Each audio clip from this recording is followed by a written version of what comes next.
One small mistake with FMLA can cause big consequences for your company. When your managers don't understand FMLA or any other HR or legal rules and regulations and make errors that cost time and money and a whole lot of headaches.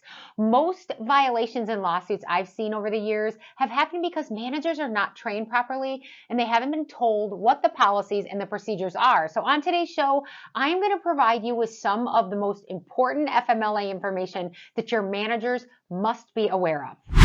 So as a quick summary, FMLA acts as a safeguard for eligible employees by providing 12 weeks of unpaid job-protected leave during a 12-month period. It can be used for pregnancy, prenatal medical care, or childbirth, care for yourself, your spouse, child, or a parent with a serious health condition, and it can be used for placement of a child, for adoption or foster care, and for military family leave. Employees are eligible for leave if they have worked for their employer for at least 12 months, they have worked at least 1,250 hours over the last 12 months, and they work at a location where the company employs 50 or more employees within 75 miles.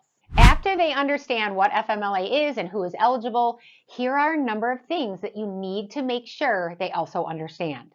It's important to understand that employees are not required to tell you they need FMLA. That's really on the company to figure out. So managers shouldn't just assume that someone being out sick is no big deal. It could be temporary and it could be a chronic problem. You need to find out and make sure that the employee knows their rights with FMLA.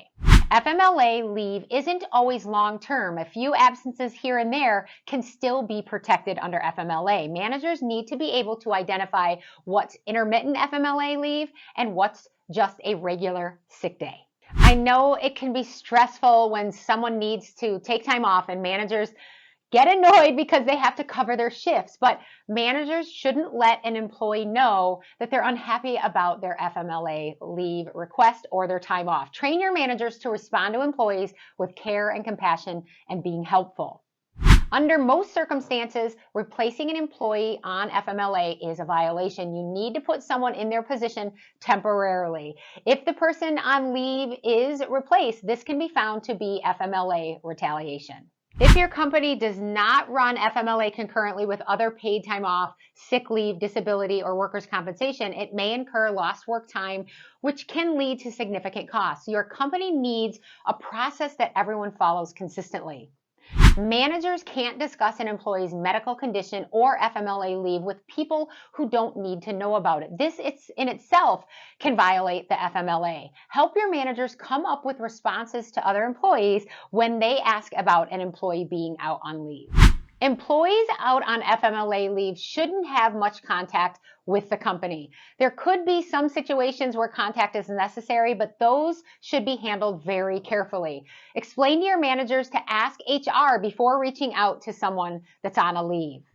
It's not uncommon for employers to discipline employees who are having issues with absences, but when FMLA factors into the absence, tread very carefully. If employees are eligible for FMLA and they're qualified to take a leave, they are protected. And denying an employee's request for FMLA or taking any adverse actions following that request can be a huge mistake.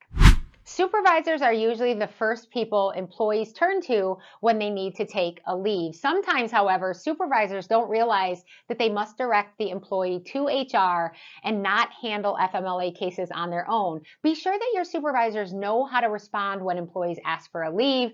When managers don't communicate with HR, the required FMLA communication and procedures are often missed.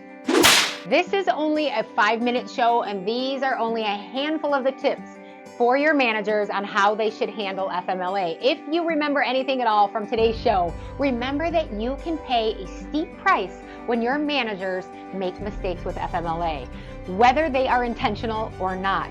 To avoid FMLA mistakes, maintain open lines of communication with your employees and with your managers. Stay up to date on FMLA rules and laws. Train your managers on how to handle requests and leaves.